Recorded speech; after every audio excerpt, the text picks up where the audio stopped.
হার্দিক পান্ডিয়া পাঁচটা উইকেট তুলে নিল। 4 ওভারে 36 রান দিয়ে, অর্থাৎ প্রতি ওভার পিছু 9 রান খরচ করে পাঁচটা উইকেট।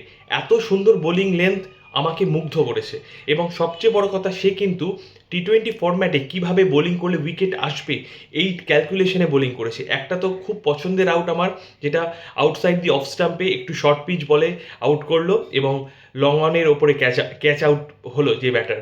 অসাধারণ। তার কিন্তু শুধু এই বোলিং ডিপার্টমেন্টের জন্য কিন্তু মুম্বাই ইন্ডিয়ান্স জয়ের অনেকটা কাছাকাছি চলে গেছিল, কিন্তু কোথাও গিয়ে ব্যাটিং ডিপার্টমেন্টে মুম্বাই ইন্ডিয়ান্সের বিপর্যয় শেষ অবধি শেষ রক্ষা করতে পারলো না।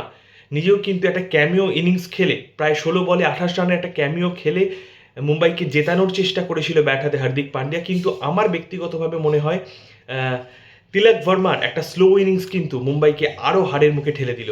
তো ওভারঅল কিন্তু হার্দিক পান্ডিয়া নিজের 100% বললে ভুল, 200% চেষ্টা করলেও ম্যাচটা কিন্তু জেতাতে পারলো না মুম্বাই ইন্ডিয়ান্সকে।